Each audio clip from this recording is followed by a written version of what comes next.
Hello everybody and welcome to our talk on global crisis and power dynamics and the breakdown of US hegemony. Just to start off, like everyone knows who Donald Trump is, right? Yeah, all right. But like, does any of you know why he does anything that he does? I mean, there are a number of competing theories, obviously. Maybe he's evil, like devil incarnate. If you ask a Democrat, that's probably the answer you get. Or maybe he's just crazy or whatever. Today's speaker, Stavros Mavroudeas of Panteion University from Greece, will have an alternate explanation for us. He is a professor of political economy, hailing from the Marxist tradition, and he is going to give us his sort of explanation and framework for why the things in the world and the things with the US in particular are going the way that they are. So, here you go. Okay, thanks for the invitation. It's always a pleasure to speak to young people that are trying to grasp, with Marxism especially, under difficult situations and in difficult times. Now, let me proceed directly to the subject of my talk.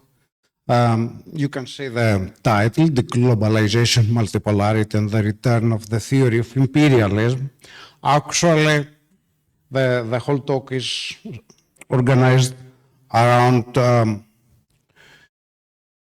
two basic axes. The first axis is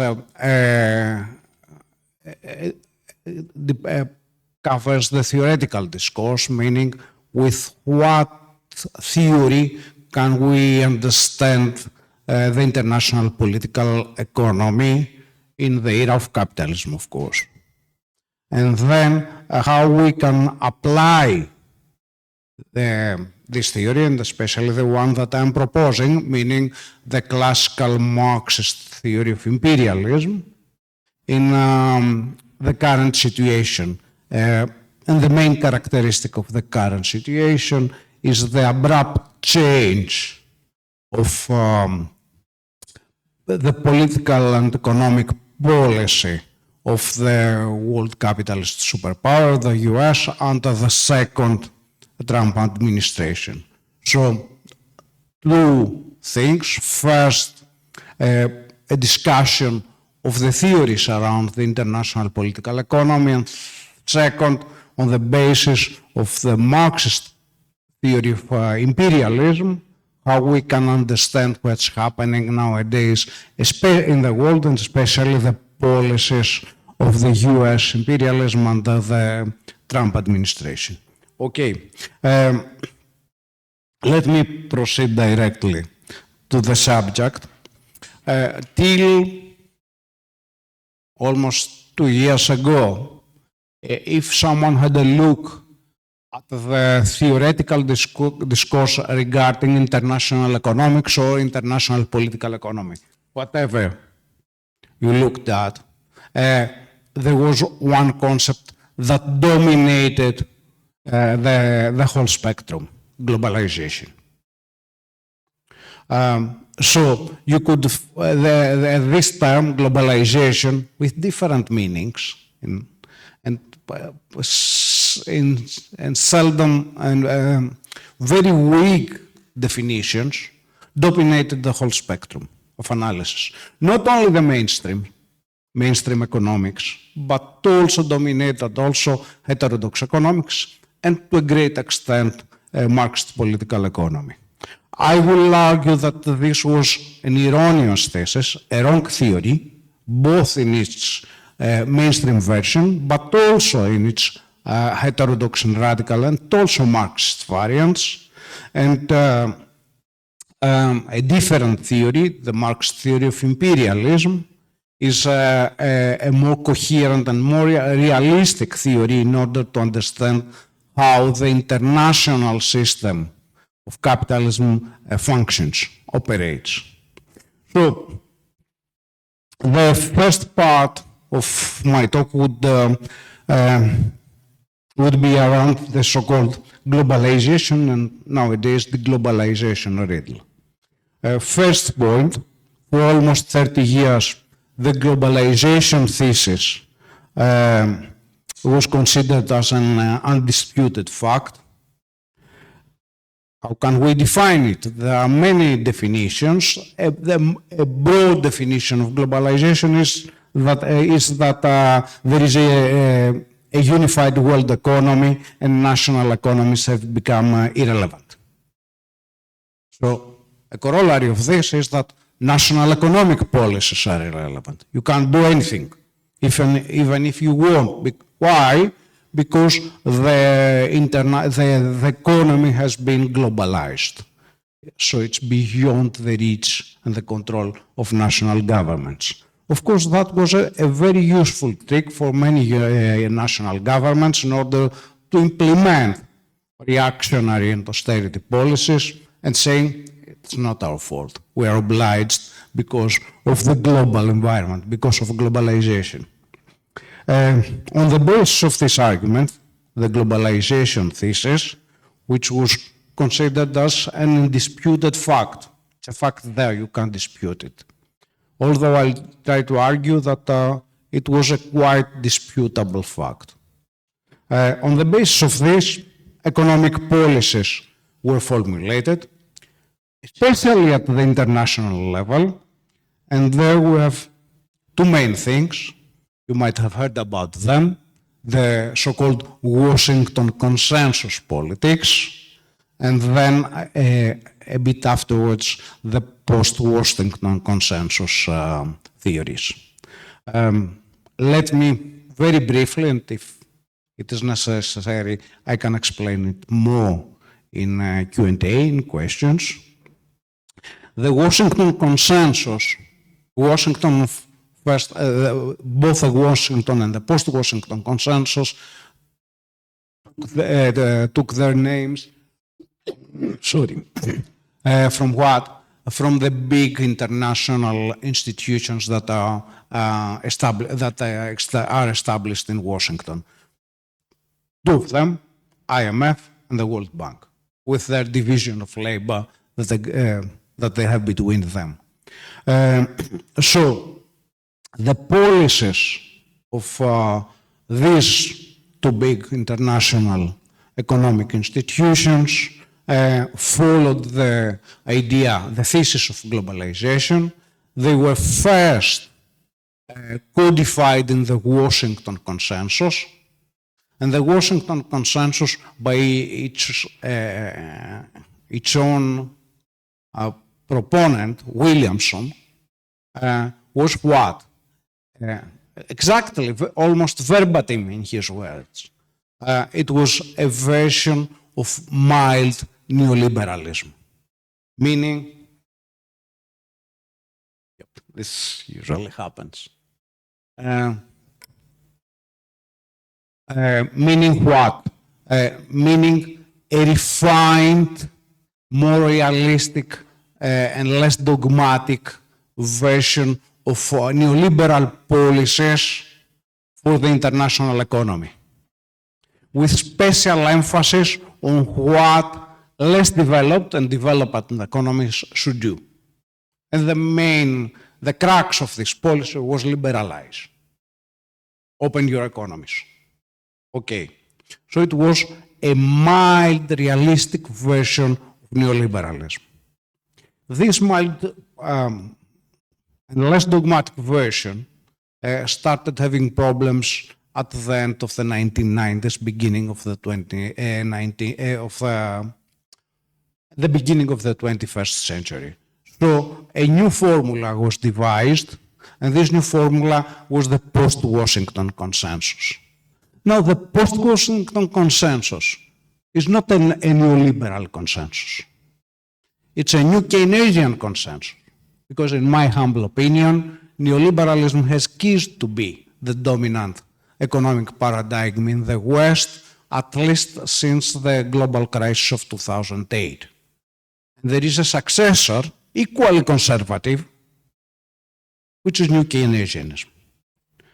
New Keynesianism is usually characterized, main representatives, Paul Krugman, with some peculiarities, Joseph Stiglitz, and many others. Now, New Keynesianism has been characterized as Keynesianism in the short run and neoliberal in the long run. And more or less let us stick with this description, although the picture is more complicated. What's the main difference of the post-Washington consensus, meaning the international recipe under New Keynesianism? Increased state economic intervention, which of course it's an anathema for neoliberalism. So there is a very bold difference between them, and of course common elements. But the main difference is that for the post-Washington consensus, a New Keynesianism, state economic interventionism in the short run works, is efficient, which is an anathema. Neoliberalism cannot accept for that. For neoliberalism, state economic interventionism is inefficient both in the short run and in the long run. Okay. So, the post-Washington consensus was a recipe for the international economy, always in terms of globalization, but under a different political economic paradigm from neoliberalism, under the guidance of New Keynesianism. Now, let me skip the rest. You can have the PowerPoint and possibly get questions, and I'll be happy to reply. Just one point on this slide. What I have tried to argue till now is the following. From the mid-1980s till the beginning of the 21st century, and especially till the eruption of the 2008 global crisis, the globalization thesis was suffocatingly dominating the scientific intellectual scene. Not only in mainstream economics, in heterodox economics, and even to a certain extent in Marxist economics. Things suddenly change, and they change after the 2008 crisis, and suddenly you can see, for example, look at the Davos Forum, the previous, not the last one. They suddenly discovered that we have deglobalization. Why? For very superficial reasons. That's the way that the mainstream in economics and not only works, very superficially. It adheres dogmatically to an idea, and suddenly when this idea does not fit to reality, it abruptly changes to a different one. What was the change? The changes of policy of the US. Under the first Trump administration, under Biden as well, as I'll try to explain, and of course with the second Trump administration. So suddenly there was an abrupt change. We had to go globalization. We considered that globalization was the name of the game from here till the end of the world. And suddenly we discovered that globalization is crumbling. And there was an oscillation in the middle. For example, in previous Davos forums, and not only, the literature is full of this, saying, okay, globalization is not crumbling, but it is changing. It will have different forms and things like this. Nowadays, everybody talks about deglobalization. And especially people that were vociferous adherents of the argument, globalization is here to stay. This is a very superficial and unscientific, I would call it, way to understand and analyze and treat things. You can't just change the side of your jacket like this. So, what I'll try to argue is that that's the second bullet from the end, that the international capitalist economy, or the world economy that is dominated by capitalism, if we accept that there might be economies that are of a different kind, passes, as we know, from periods of increased internationalization of capital to periods of decreasing internationalization of capital. An even superficial knowledge of economic history, of the world economy, shows this, and I'll try to explain it. So, if there is this wave-like movement from periods of so-called increased globalization, or better, increased internationalization of capital, to periods of decreased internationalization of capital, how can we understand them? If we go beyond a myopic view, it is either the one, it is the other. We know that both exist, and we move from the one phase to the other. What theory can explain it? Mainstream economics have failed utterly in doing this. So that's what I'll try to do. Let me very briefly survey the globalization thesis, how it appeared. It appeared during the late 20th century, around 1985. The main argument was that there is a radical break in the way that the world economy operates, and this happened at the second half of the 1980s. And what was that radical break? The forces of the economy, in the mainstream view, the market forces, broke out the national economic straitjackets and expanded to the whole world. There was, of course, a hidden element there. What? The 1989 collapse of the Eastern Bloc, and together with that, the collapse of the so-called Third World, or the independence movement, meaning developing economies that try to oscillate and hedge the course between the Western and the Eastern Bloc.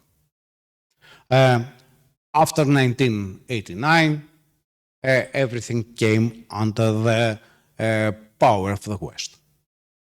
So that was the background of this argument about globalization.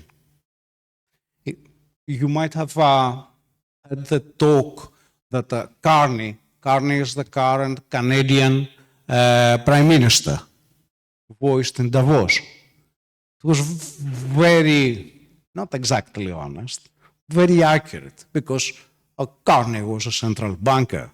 He took part in the previous situation. He's not an innocent bystander, okay?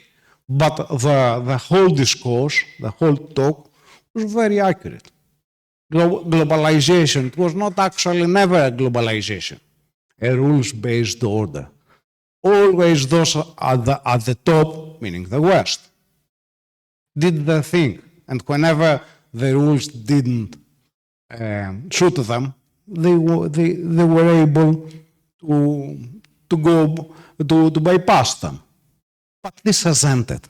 That was the message by Carney. It's very interesting. Now, what was the globalization thesis? The first definition was that at the end of the 1980s, there was a radical break.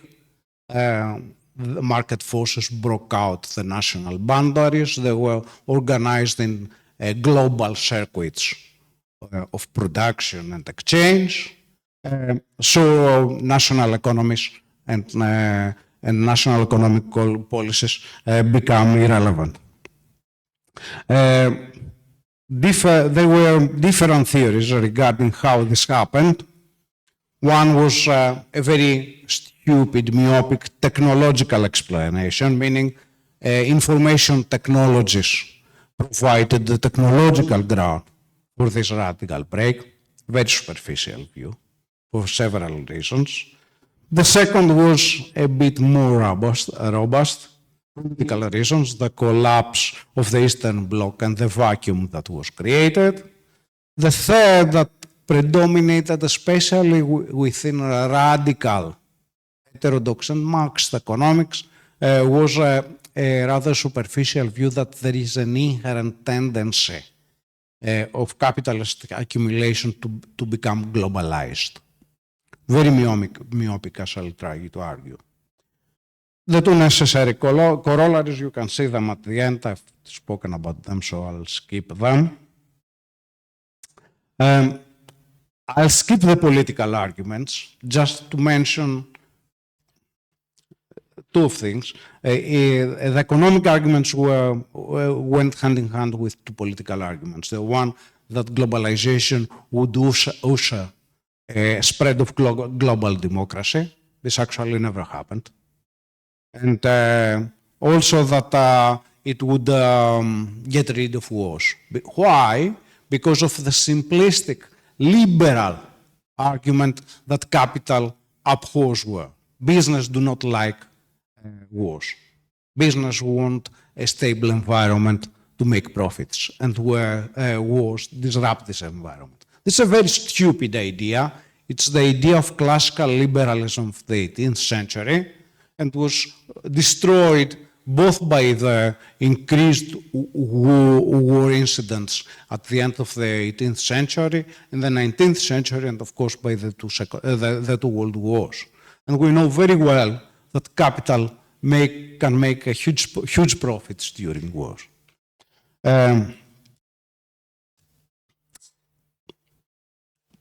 So let me try to summarize this. The globalization thesis rested upon two main empirical arguments. First, that globalization constitutes an unforeseen before epochal change, and second, that it is irreversible. It's the name of the game from here and onwards. Now, the first argument was disputed very early, and actually the globalizationists had to concede defeat on this. Why? Because we know very well that during from the mid of the 19th century, there was a so-called first globalization, at least in terms of economic indices and also of political indices. And this collapsed. So the argument that globalization is something that has never happened very easily went away. And the globalizations, the proponents of globalization theory were obliged to concede defeat. Why? Because we know very well that there was a so-called first globalization, and this first globalization collapsed. Now, I'll skip the rest. The second argument, that it was a second-line defense. Okay, it happened before, it collapsed, but this time is different, and this time it will survive. Now, this is a very weak argument. It was proposed in the 1990s, and it was also it couldn't also stand to empirical scrutiny. The empirical arguments that they said, for example, the role of the internationalization of the financial sector, or of the production circuits, international production chains and things like this. If someone looked at the indices and the numbers, during the first globalization, we have pretty similar trends and things. So There was nothing spectacular nowadays different from that period. So the empirical claims were, of the globalization argument were problematic from the very beginning. What are the analytical foundations of the globalization theory? The theory behind globalization. I'll focus mainly on the mainstream thing. Mainstream economics and mainstream international economics, both neoclassical and Keynesian, with some oscillations by the Keynesians, but they almost share the same theory. This theory is based on what? On the dogma of the beneficial role of free trade. Free trade is the basis on which international economics were created. Why? Because trade, international trade, was the first economic activity that surpassed national borders, national boundaries. So the whole theory of international economics was based on the theory of international trade. What's the main argument there? Free trade is beneficial to all. What's the basis of this argument? We know it very well. It's a thesis proposed by David Ricardo, the theory of comparative cost or comparative advantage. And then Ricardo proposed this thesis in value theory terms. And then this was reformulated, but the main idea is the same, by Hexer-Ollin and Samuelson. What's the main idea behind that? It's the following. If we have two countries, an international economy with two countries, A and B, and the economy A is a developed one, and the economy B is a less developed one, and we have also two internationally tradable goods, 1 and 2. The developed economy might be more productive in producing both good one and good two. Why? Because more developed. So it's more competitive. But Ricardo argued the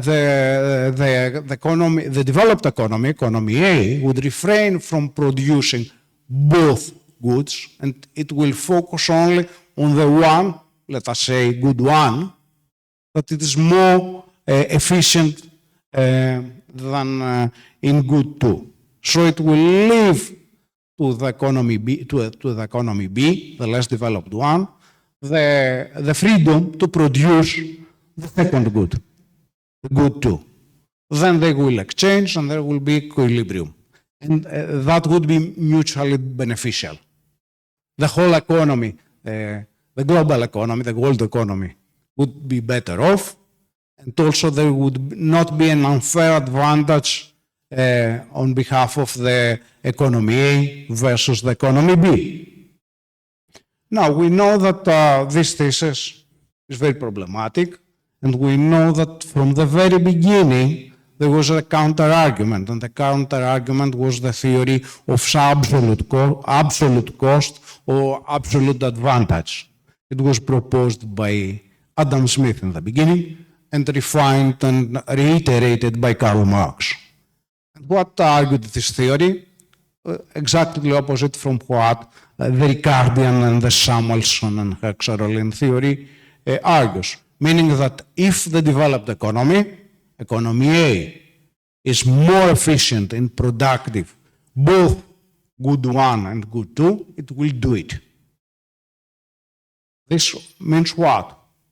The less developed economy, economy B, would in the long run be bankrupt because she would be obliged to buy goods from the economy A without gaining something from the other economy. So the economy B should make constant transfers of value to the other economy. if you lose value, economic wealth to economy, then in the end, at some point of time, you will get bankrupt. What's the main difference between these approaches? The first one, the theory of comparative advantage, argues for a paradise, an international economy, mutually beneficial for everyone. The second approach argues for something completely different. The international economy is a battlefield, and the battlefield has winners and losers, and that's the name of the game. Now, in this slide explains what I just argued in the context of two economies with two internationally tradable commodities. I'll skip this. Let me just make a few remarks. I said before that the theory of comparative advantage was proposed by Ricardo, but it was proposed in terms of labor value theory. When the neoclassicals adopted this theory, and the Keynesians, of course, together with the neoclassicals, what they did, of course, they had to throw away the labor theory value and redefine the theory of comparative advantage in terms of prices, first. And second, because they had to add in this theory not only international trade, but also portfolio investment, meaning international investment in terms of stock exchange and international loans, and also FDIs, foreign direct investment. So that was the modification they made, that Hector Rollin and Samuelson made to the Ricardian argument. Now, this modification, the problem, of course, at least in the eyes of Ricardo, because Ricardo was fully aware that the theory of comparative advantage will not hold if capital is mobile. Because in that case, specialization will be determined by absolute and not relative cost. So the mainstream economics, neoclassical and Keynesian, took Ricardo's thesis, expanded it, threw away the labor theory value, and also throw away Ricardo's reservations regarding the applicability of this thesis if there is international capital mobility. There is another important consequence of this theory. It's the last point you can see here. It is the argument proposed by Solow in the classical, neoclassical growth model. It is a corollary, a consequence of the theory of comparative advantage, which says what? That if we have an international economy with two countries, A, B, and B again, A developed, B less developed, the less developed economy would exhibit, for some reasons, a bigger growth rate, whereas the developed economy would have a slower growth rate. So it's like two cars, the one running ahead and the other running behind, but the second one is running faster, whereas the one that's running ahead would reduce speed.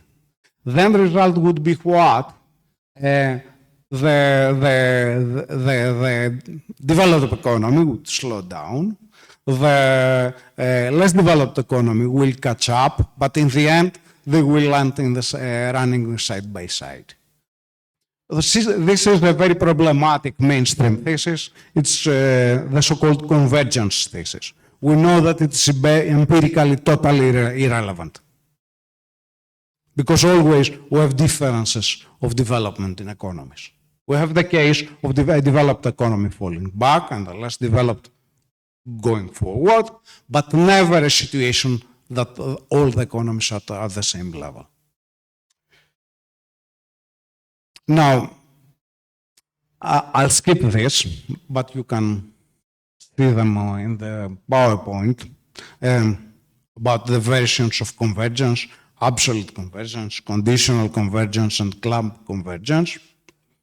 And let me move to Marxism. Marxism rejects all this.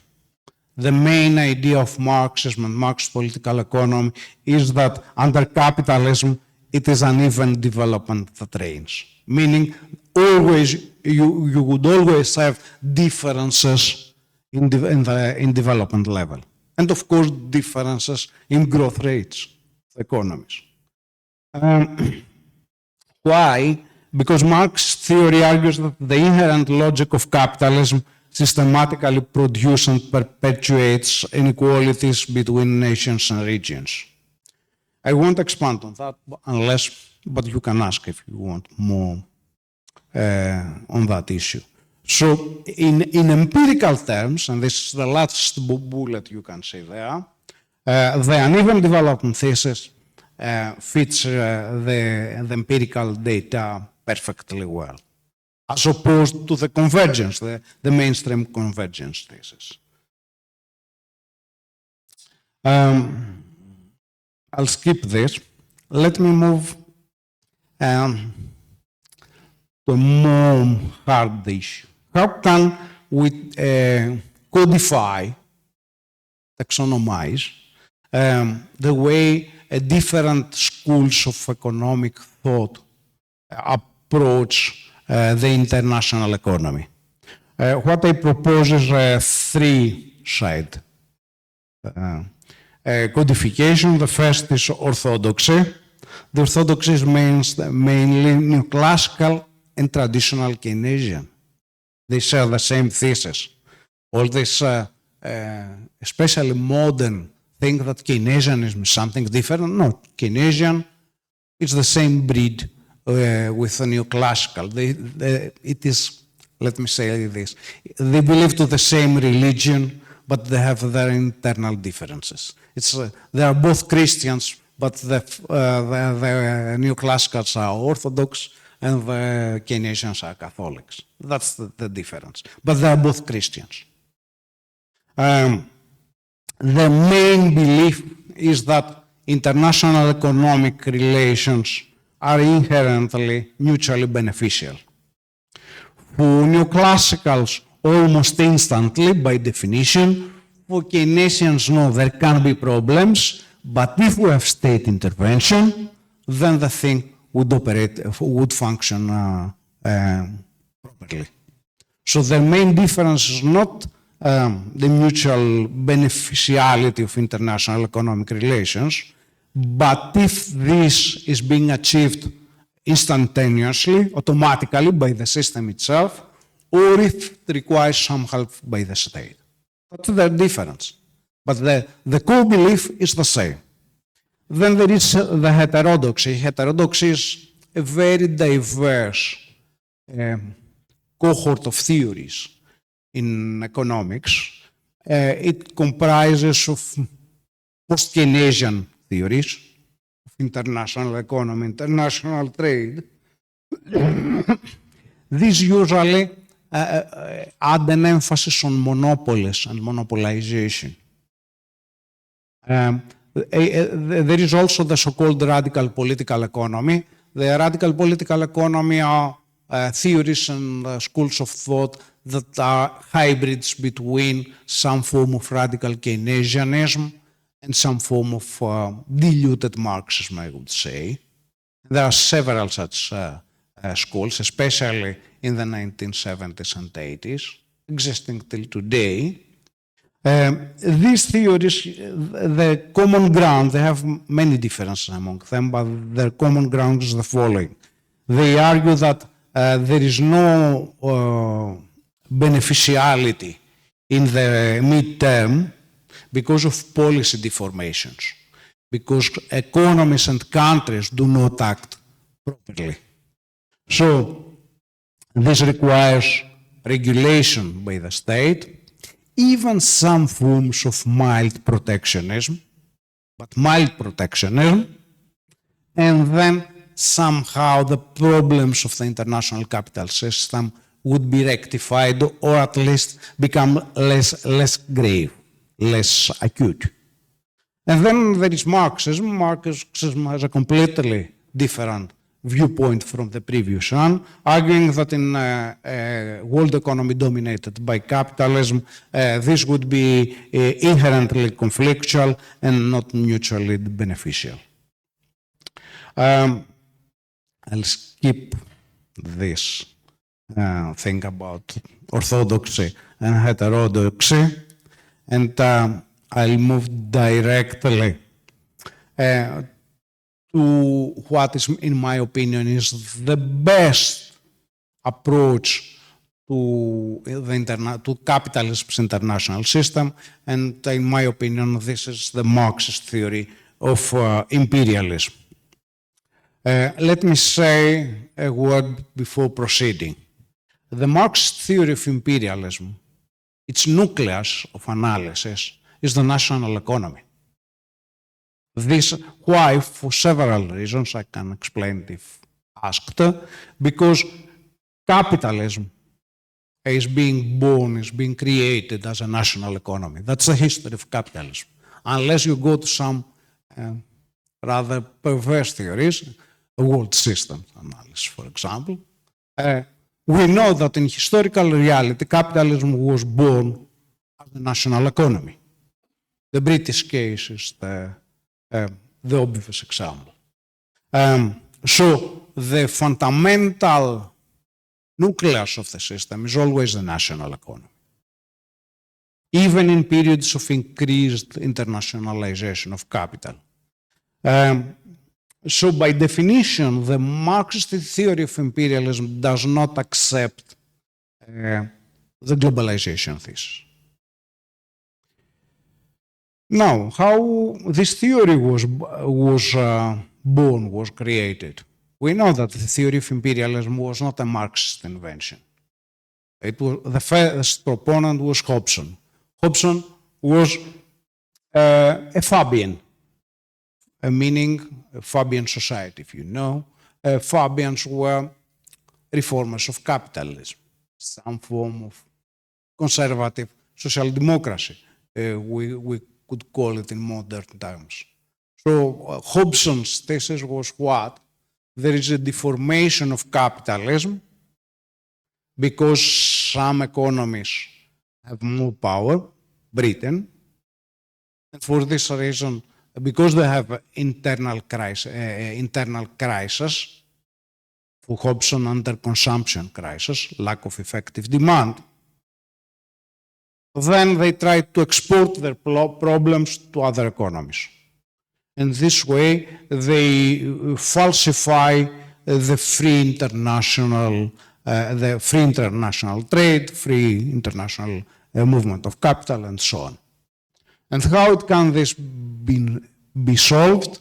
If there is trade unionism in the developed economies, thus oblige capital to increase wages and thus increase demand, and also if there is expansion of democracy, because at that period of time, democracy was, democratic institutions were oligarchic. Okay, you didn't have, the majority of the population didn't have the voting rights. So the first one that proposed the term was Hobson, we know this. And the main idea of Hobson was that imperialism is a deformation of capitalism, and it could be rectified if we had trade unionism and universal suffrage, expansion of democratic rights. Now, the Marxism adopted but also changed this understanding when it adopted it in the beginning of the 20th century. The beginning of the 20th century was a very turbulent period in the sense that it came after the first global capitalism, crisis of capitalism, the crisis of 1873-75. The crisis of 1873-75 actually destroyed classical liberalism. Classical liberalism, both as a philosophical term, also as a political theory, but also as an economic theory, argued that free trade, free capital movements is the solution to the problems. After the crisis, what the 1873 crisis, what we had protectionism, military interventions, forceful political and economic policies, the power of the policies of the powerful upon the less powerful. So at that period of time is that Marxism takes the term imperialism but transforms it completely. So we have the so-called first phase of this discussion on imperialism. It is usually called in the literature the classical Marxist debate on imperialism. There we had three currents. The one was by Rudolf Hilferding, a very interesting but also very problematic view. The second one was the view proposed by Rosa Luxemburg, a theory very close in a sense to some points to Hobson because it's an anti-consumptionist theory. And then we had the view of Lenin, who was more sophisticated, had its own problems, but also dominated in the end the whole debate. I'll skip this about Luxemburg.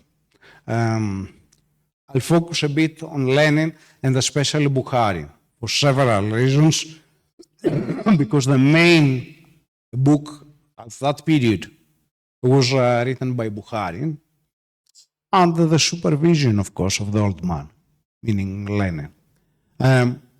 The main merits of this view were the following. First, it proposed a periodization theory. Now, periodization theory is a very versatile, useful theory in Marxist analysis, almost totally missing from mainstream economics. And its main argument is the following. The evolution of capitalism is not a straight line, but it goes, okay, it's capitalism, but it goes through phases or stages which exhibit qualitative changes. And this argument is very realistic. So that's one merit of this view. The second is the argument about the uneven development thesis against the new classicals, the new classical convergence thesis, but also against Hilferding's similar thesis. In Hilferding, there is something similar to the new classical convergence thesis. Third, that okay, there were oscillations in Lenin regarding underconsumptionism, but in the end, he focuses on the trend of the profit rate. The profit rate, which is the main Marxist economic variable in understanding the evolution of capitalism, is the guiding principle, not only for a national economy, but also for the international economy. And there are also problems with the notion of monopoly for a long period. Lenin accepted the view of Hilferding that there is a trend towards monopolization. So in the end, competition would be extinguished. In the end of his writings, there are more sophisticated versions. There is a very accurate dictum saying that monopoly is the tip of the iceberg and what lies behind is competition. So monopoly is created out of competition and it collapses within competition as well. Now this is what in contemporary Marxist political economic analysis we call real competition. Real competition meaning the opposite of the mainstream perfect competition. There is no such thing as perfect competition. There is a real competition as a battlefield. And in this real competition, there are segments, the main mechanism is competition, but also there are segments where you have oligopolies and monopolies.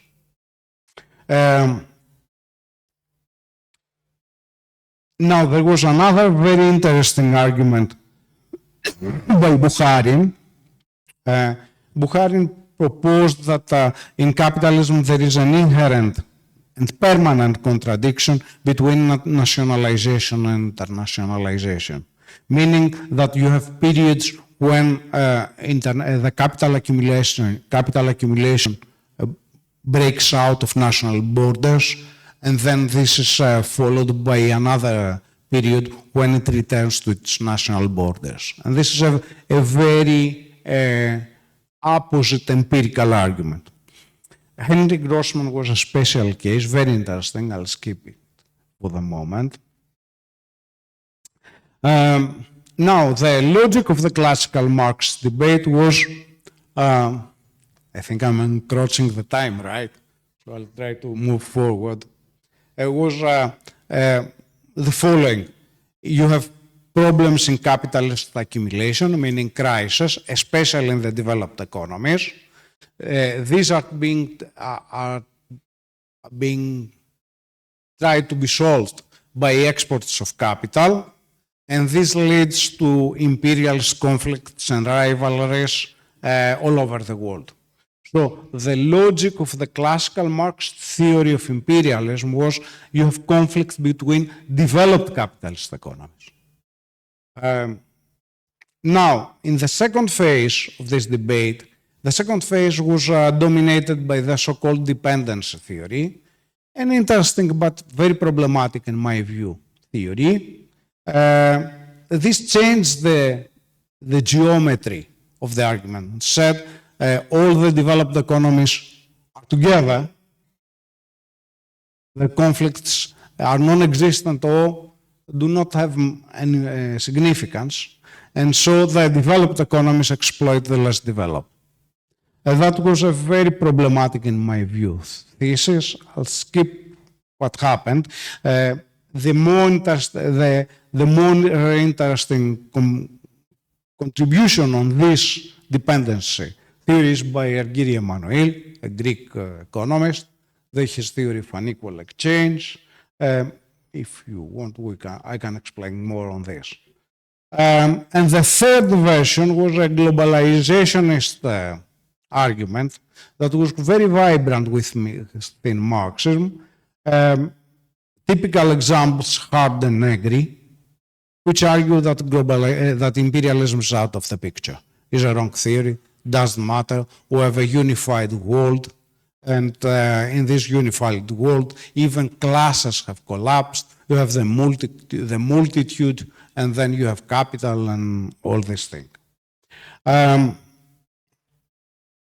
Now, I'll skip this and move to the fourth phase. Since the beginning of the 21st century, we have a return of the theory of imperialism. Why? Because the argument of globalization was thrown out. Almost its adherents do not support it nowadays. So the emphasis on the national economy or the blocks of national economies. But in both cases, a conflictual world, a conflictual world economy, a battlefield is the name of the day, the name of the game. So the theory of imperialism is by definition applicable to this. So there was a necessary return of the theory of imperialism. However, there were problems. One is the theory of new imperialism by David Harvey, a very problematic theory, as most of the theories and analysis of David Harvey, apart from his regional economics. Harvey has a very superficial view. He understands imperialism as extractivism, as theft. A dominant economy goes to a less dominant one and simply robs it from resources. This is pre-capitalist imperialism. is imperialism of the Roman Empire or the Spanish Empire. It's not capitalism. In capitalism, as I'll try to argue, imperialism works differently. There might be extractivism, but this is not the main mechanism. In international transfers of value are the main mechanism. And let me proceed, close the theoretical thing, and possibly how, I think I'm over my time. Okay, I'll try to shorten it. So, in my opinion, imperialism is primarily an economic mechanism and not a political mechanism, meaning that you have imperialism even if you do not have a war and military intervention. Second, imperialism is not a particular stage of capitalism, although it flourishes in some. So imperialism existed from the very beginning of the capitalist system. And imperialism is primarily an economic exploitation mechanism. For Marxism, if there is exploitation within a national economy. What exploitation? Of labor by capital. And then it mirrors this exploitation with an exploitation at an international level, meaning exploitation of some economies from other economies. And these mechanisms of exploitation mingle. So you have at the national level exploitation of labor by capital, and this exploitation also is transposed in exploitation of some economies from others at the international level. How this happens? This happens not through robbery, but through value transfers, meaning transfers of economic wealth from one group of economies to another. How this mechanism works? It works through three circuits. The first is through international trade, and there operates the law of absolute advantage, proposed by Adam Smith and Karl Marx. On the basis of absolute advantage, through international trade, what do you have? You have a transfer of value, of economic wealth, from less developed economies to more developed ones. There is a second circuit. This is through foreign direct investment, FDIs, meaning what? I'm a capitalist from a developed economy. I create a factory, an enterprise in a less developed economy. Why I do this? Because usually there I can find higher rates of surplus value, so higher profits, and on this basis I acquire higher profits. Now these profits, I can reinvest them in this economy, but also I can move them to my home country, the so-called home bias, or to other economies. So there is a transfer of value. And the third mechanism are international transfers of value through portfolio investment. Portfolio investment is investment in our international laws and positions in the international stock exchanges. In the cases of international laws, the case is obvious. If I'm country A and I give a loan to country B, then country B has to repay the loan, but also with interest. So there is a clear transfer of value. Similar mechanisms operate in the case of the stock exchange, the capital markets. Let me move to the last thing, which is how on the basis of the Marxist theory of imperialism, how we can understand what's happening nowadays. The name of the day is deglobalization and multipolarity. What actually is? These are also leitmotifs. I mean, widely used terms, and widely used terms are usually not very accurately and properly defined. let us try to dig behind that to have a more focused and more coherent understanding. First point, each capitalist superpower creates its economic superiority through protectionist means. This is typical. The historical evidence is tantamount to that. Britain became the first capitalist superpower through protectionism. The US, its successor, same thing. When a capitalist superpower acquires international economic supremacy, meaning becomes the more vibrant and developed economy, then it changes its cards. And whereas before it protected its economy, then it obliges everybody to open its economy. So free trade became the name of the day for British capitalism.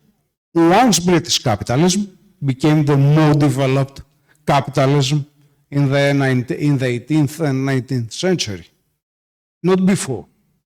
Why? Because British capitalism was not afraid of competition from other capitalisms. Everybody else was afraid. Now, this is a very rosy picture to hold for too long. Why? Because if the Marxist analysis of the falling rate of profit is correct, a more developed capitalist economy is more prone to the problem of falling profitability. More developed capitalist economy means higher organic composition of capital. Higher organic composition of capital at some point would mean a falling rate of profit. Falling rate of profit means that what was before an economic superpower would be a weakling. So, more advanced capitalist economies are more prone to overaccumulation crisis, and the latter bite into the economic foundations of their supremacy. Now, the US is the capitalist superpower for almost 1 century, not a century yet.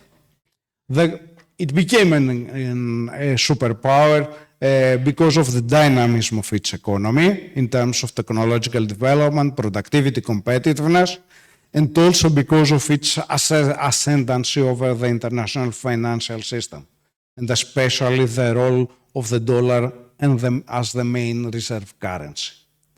The same happened before that with Britain. Exactly the same. The US instigated the post-war globalization for the Western Bloc. That globalization was the Bretton Woods Agreement, the Bretton Woods system. It was a system that liberalized trade, capital movement within the Western Bloc. And this system worked from the end of the Second World War till the 1974 global crisis. The 1974 global crisis bite into the economic supremacy of the US very hardly. We know that it was hit very hardly, but it was able to surpass the problem. How? First, it scrapped the Bretton Woods Agreement, especially the linkage of the dollar to gold, the so-called quasi-gold standard. This facilitated, made more flexible the US monetary policy. The argument by Nixon's foreign minister, the dollar is our currency and your problem. So you have to go along with our wishes. And it was able, the US, to preserve its superpower position. How? Because it got into the argument with the agreement with Saudi Arabia and the rest, the oil trade to be denominated in dollar. And in this way, it obliged all the rest of the West to accept actually the dollar to remain the main reserve currency, although the dollar was not linked to gold anymore. In the 1985, the West supremacy was faltering again. This time there were challengers, especially Japan and the Far Eastern economies, and more shyly Europe. The European Union is making, back in that days and also nowadays, too much fun. We are the new superpower. Nothing near that. Japan was, Europe is a lame duck. What happened then? That was the Plaza Accord. The US marshaled both Japan and the then European Economic Community into subservience by obliging them to accept a depreciation of the dollar without the dollar losing its position as the international reserve currency. And second, by obliging all the others to buy US debt. For this reason, Japan, not China, is nowadays the main debtor of the US. And the European Union as a whole is an even bigger, not debtor, lender to the US. With what problems? The Plaza Accord had one consequence. What? The main challenger, Japan, was stuck in the mud. Japan, from the 1985 and onwards till today, is stuck in the mud. The Japanese economy is in stagnation for several reasons. I'll skip this.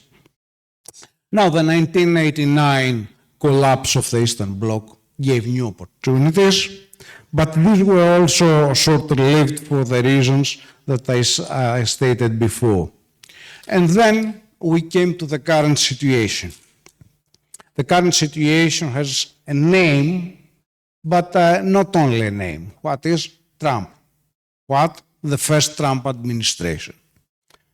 The usual liberal critics, the Democratic Party in the US, the Social Democratic parties in the European Union or elsewhere, say, oh, he's a nutcracker. He's a maverick. He doesn't know what he's doing. Okay, Trump may be a bit deranged, possibly, but the world capitalist superpower never has a deranged at its helm. Even if the guy has its own problems, and he might have several problems, there is a group behind him. And there is a dominant fraction of the US bourgeois class, or else he wouldn't be a president. So, moving behind superficial arguments, he's an idiot, he's a nutcracker, he's something like this. What is the Trump fraction of the US bourgeoisie trying to do? The main argument, and they have convinced the majority of the US bourgeoisie, is that, okay, globalization was a good game, but it has ended.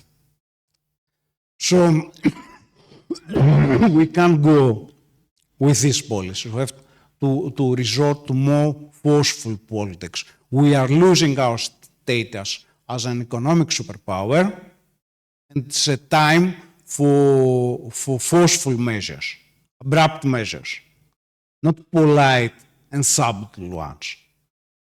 That's the one point. The second point is that whereas the guiding principle before in the US bourgeoisie was mainly a remnant of the Cold War. The main challenger is the Soviet Union and then Russia and things like this. So pressurize Russia. with Trump administration, but also with Clinton. Clinton was the first, not Clinton, Obama. Obama was the first that pronounced the so-called pivot to Asia. The new challenger to US supremacy is not Europe, is not Russia, it's China. So we have to turn our focus there. Don't spend time with the rest. So that's the main argument, how it's being organized in terms of economic policy. Pay attention to the second bullet I'm arguing there. Those of you that might have followed development studies or international economics, although I don't think there are in the curricula, in the mainstream curricula nowadays, you might have heard about the Latin American structuralist school of import substituting industrialization. That was a radical school.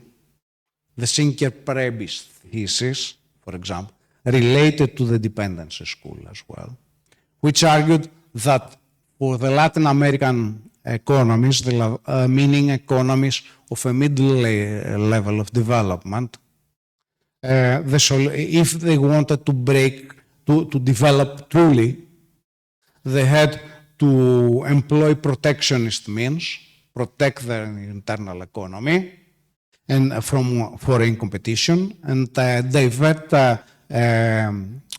resources to industrialize. How? Through protection. So, import substituting industrialization, I protect my internal economy and I drive resources to industrialization, internal industrialization. Now, this strategy was confronted by the IMF, the World Bank, the US, the European Union, the whole West, as inefficient and things like this. What the Trump administration, the first Trump administration, the Biden administration also, the second Trump administration are doing, are actually such a policy. What they are trying to do is to reindustrialize the US economy and reindustrialize through protectionism. So tariffs came into the picture again, both in policy and then in theory. I skipped this, an explanation about the import substituting industrialization. How can we codify what the US are doing nowadays? In my opinion, two are the main guiding axes of this strategy. The first, reindustrialize the US economy, and the second, preserve the dollar's dominance on the international financial system. Why? Because the second is necessary in order to smoothly do the first. See, look what actually Trump is trying to do. He says, I'll put tariffs to your exports to the US. Unless you agree, I'll reduce the tariffs, but keep them. But you are obliged to do two things. First, invest in the US economy. And second, continue using dollar as the main reserve currency, and especially buying US debt. So these are the main pillars.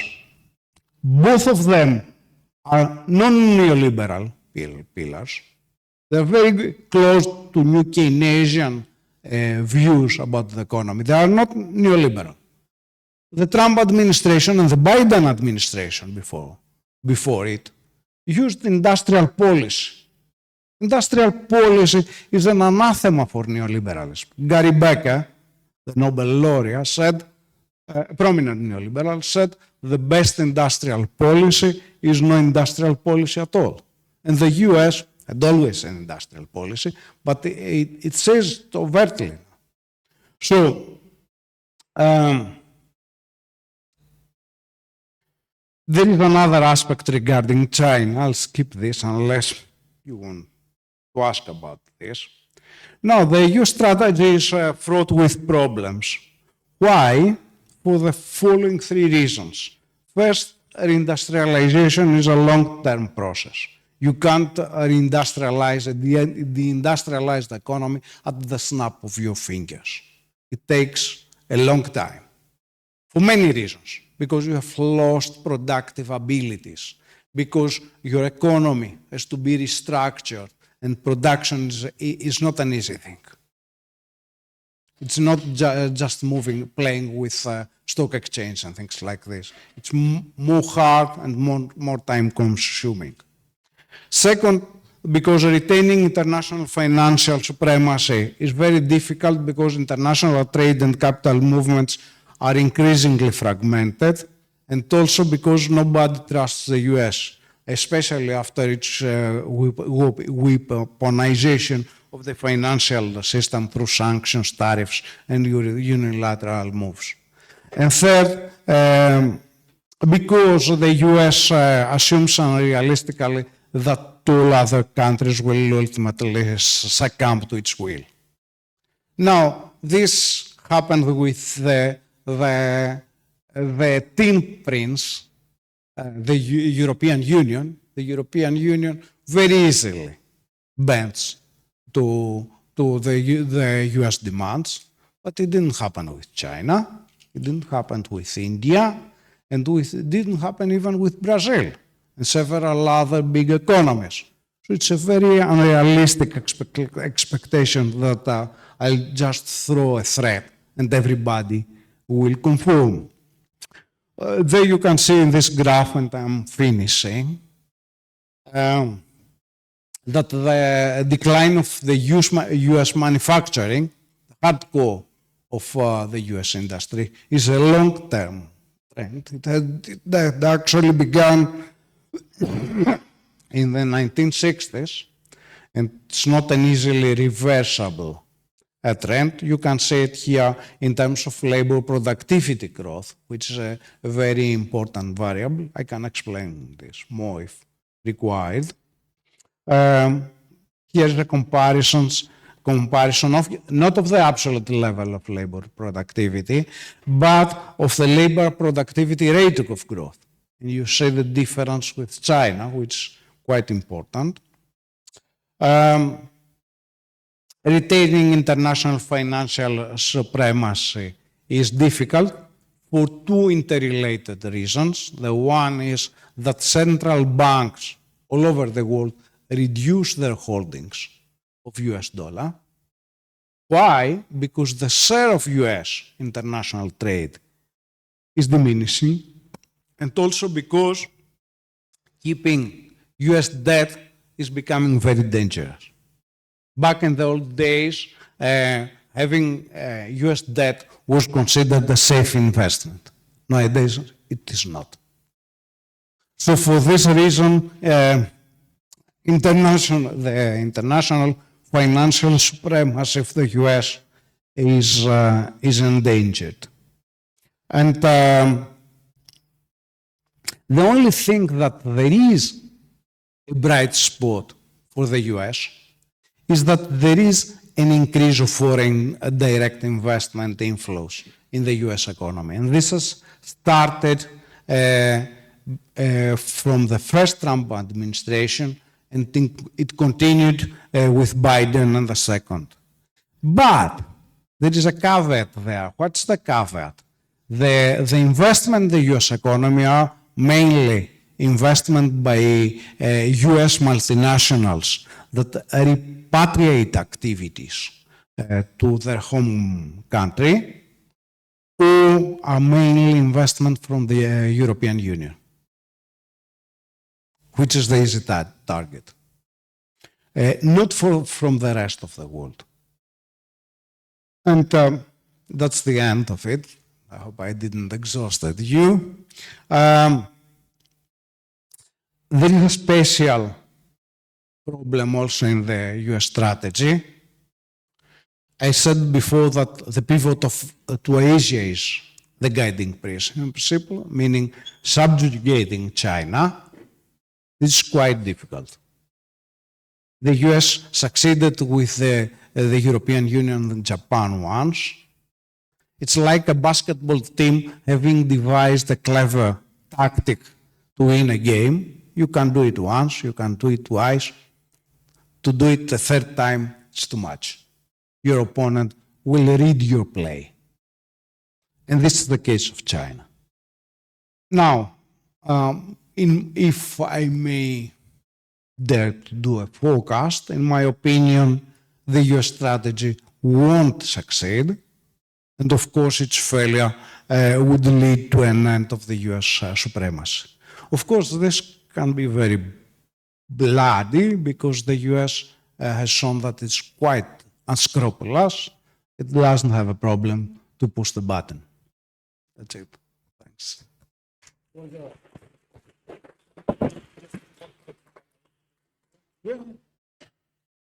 Okay, thank you for the very long and very, very detailed presentation. And now we're moving on to the Q&A. So if anybody has a question regarding any of that, just raise your hand and I will bring you a microphone into which you can speak that question.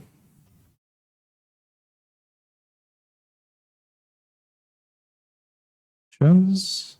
Okay.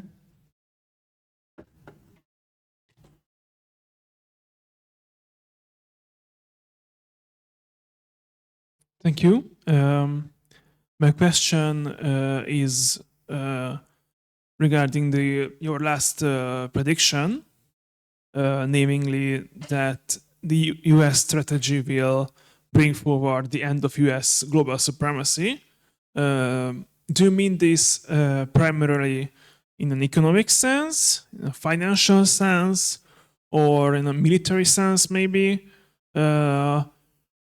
Because if we take into account the global military footprint of the US versus its rivals, namely China mostly, the US has a very big advantage in that department.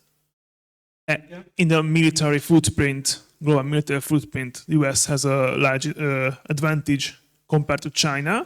And the Chinese internal market, especially financial market, is described as relatively shallow still compared with the US. Therefore, the Chinese renminbi is not that likely to become shortly global reserve currency, according to some economists. What do you think about this? How would this transition to a different hegemonic power would look like? Well, very interesting question. Let me clarify a few things. The end of the US supremacy does not necessarily mean a Chinese supremacy. There, the term multipolarity, meaning a much more diverse world with different centers of more or less similar weight, is a possible scenario. That's the one thing. Second, although this might be deceiving, if we compare China and the US, China is closing the gap very fast, in many terms. I have some knowledge of the Chinese economy, both in technological terms. See the DeepSeek thing and the AI. Okay, the West is throwing the US, the European Union is a minion in this. Is throwing a lot of money in AI, in creating very expensive, energy-consuming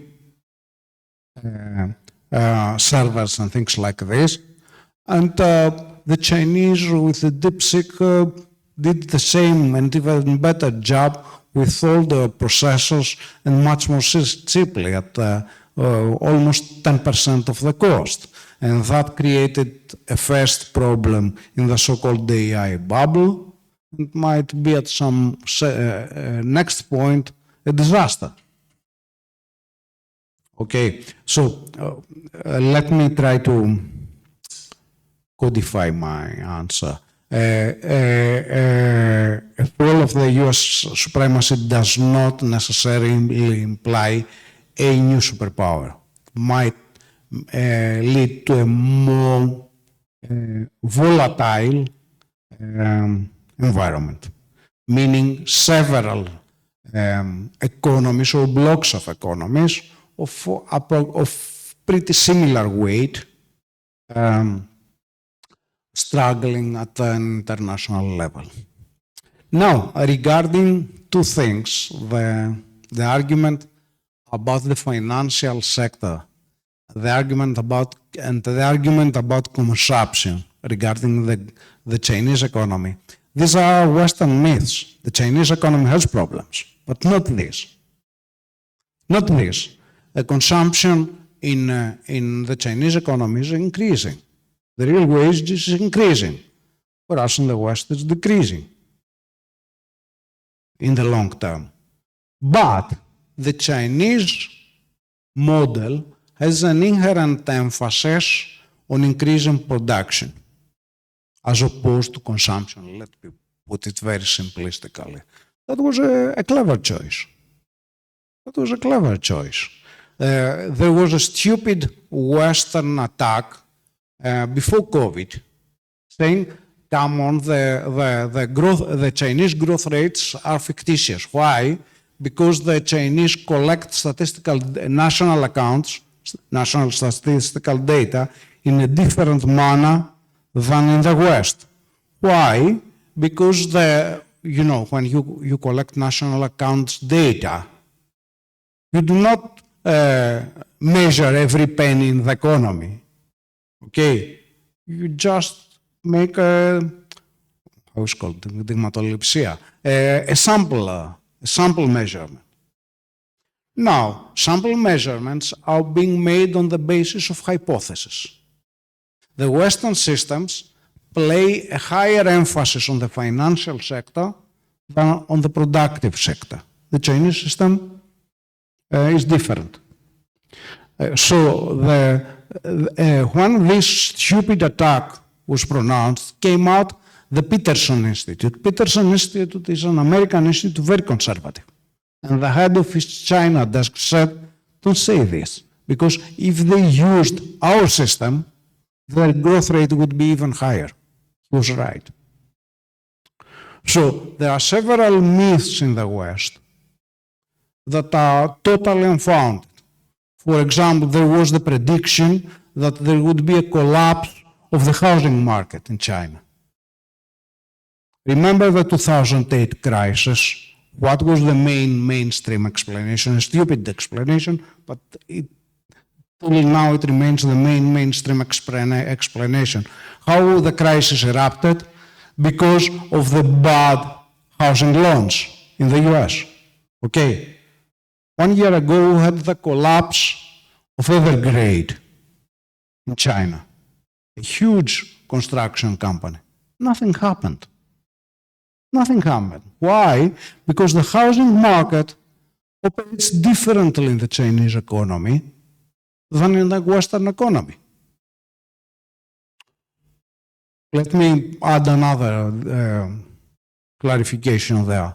A modern argument is that there would be a collapse of the housing market in China, and that would lead to a collapse of the Chinese economy. Why? Because the prices of houses are falling in China. Of course, if this happened in a Western economy, that would be a disaster. Why? Because banks would fail, and after the banks, the whole economy in the West would fail. But in China, this is a deliberate policy. They want to deflate the price of housing.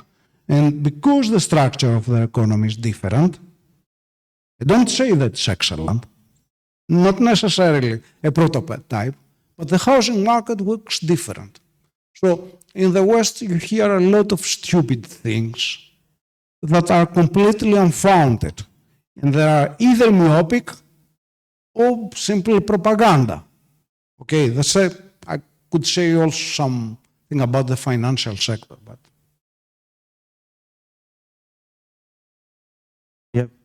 Yeah, we have time for 2 more short questions.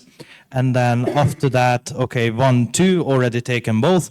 And then after that, you can come with us to Aurora, where we will have obviously Stavros as well. And then you can ask all the questions you want, so long as you remain legible from the amount of drinking. All right, first question. Let's keep it short and snappy. Thank you for your presentation. My question would be, how would you analyze, according to your framework, whatever happened in Venezuela? Because as far as I know, ever since the Maduro government was supposedly overthrown, it was simply not overthrown. The government's still in place. And basically, everything that the US achieved was that they grabbed a couple of million of barrels of oil. However, when once again, as far as I know, if I'm not mistaken, when the government told these American oil companies to invest in Venezuelan oils, they simply stated that the Venezuelan oil infrastructure was basically non-existent and that it was not profitable to invest into Venezuela. And this is why this whole Venezuelan economic intervention by the US is stagnating. And I have no idea what to think about this. How would you analyze this whole thing with your framework? Thank you so much. Just a few words, because this is a very complicated matter. Okay. Let me say this. With Chavez, there was a radical break in the Venezuelan economy and an attempt to redistribute wealth and reduce income inequalities. Part of that was the nationalization of the oil industry, which was actually in a piratic state before. The Americans plus a section of the Venezuelan bourgeoisie controlled the sector, right? Now, okay, Chavez nationalized the industry, but it failed afterwards. Regarding oil, for many reasons, especially because it couldn't change the technological infrastructure. It was mainly Western. There was an embargo, so Chavez could not change this. And this led, plus the embargo and the problems with Chevron and things like this in the US, that was the main Venezuelan outlet, led to actually to not collapse, but severe problems in the Venezuelan oil industry. Now, Venezuelan oil industry was the main breadwinner of the country. Okay. Now, the current situation is very complicated. We would not actually know what happened. There is the so-called fog of war, especially from the US side. From idiotic definitions, I run the country. Okay, it's not obvious this case. But also there are possibly problems within Venezuela itself. I mean, I don't know about a kinetic weapon or something, but for so many helicopters and airplanes to go, we can not even a rocket being fired at them, that's a problem. Something has happened. So it's a very complicated situation.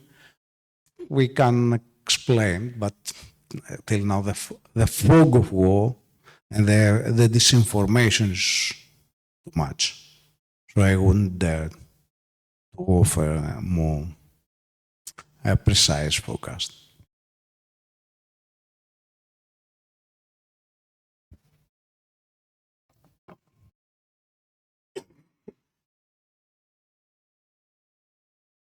So thank you, Professor. And maybe I would like to also appreciate you mentioning ISI, import substituting industrialization. And I think the interesting pattern for me was how the first Trump administration pushed it, and then the second, let's say, Biden administration also pushed it, which is the ISR. And that just showcases that this doesn't reflect ideology, but a whole society then approach. So my question comes, and I'll try to be as precise as possible.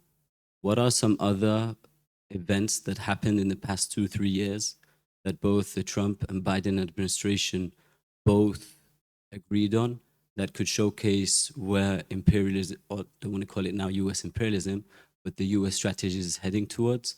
And a short question, because my Greek friend here from Ceres wanted to ask.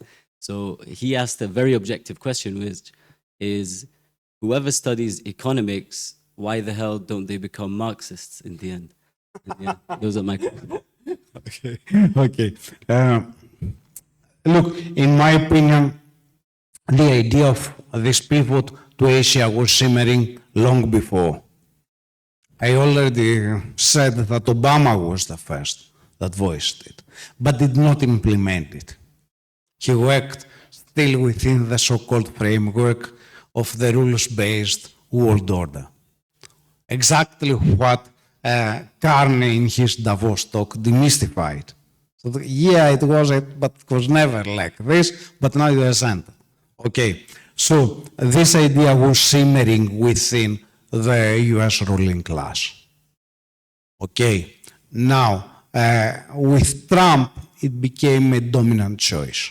The first Trump administration. It was partially followed by the Biden administration. The Biden administration, had this its look towards China, but its main thrust was against Russia. And the game that the US fraction is playing is let us get in a deal with Russia and focus on China. In the end of the day, that's their line of strategy. Biden didn't follow that. What he did, however, was a concerted effort to reindustrialize and preserve the international dominance of the dollar.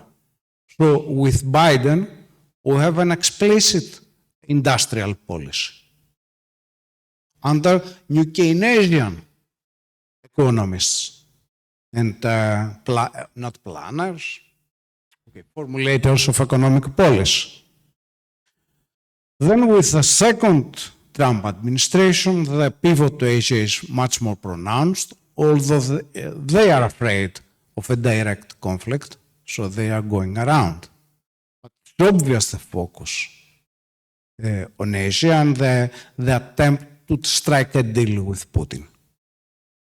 Okay, and then we have an even more pronounced use of industrial policy, even in theoretical terms. I don't remember the name of the guy who is the chair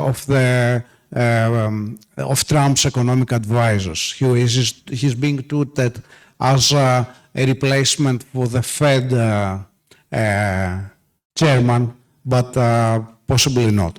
He has written a book on industrial policy, very forceful, totally anti-liberal, and of course, totally conservative and reactionary.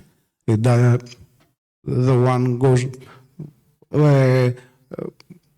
this can go together. So there was some continuity with Biden, but the second Trump administration is much more forceful regarding its main strategy.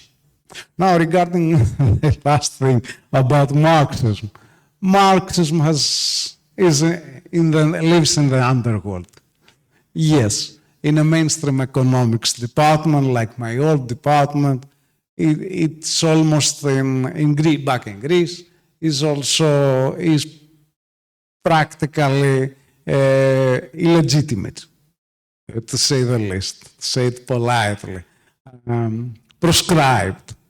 Yes, there is an increased interest, especially by young people, and this is hopeful, but it still requires a lot of work to be done, to say the least.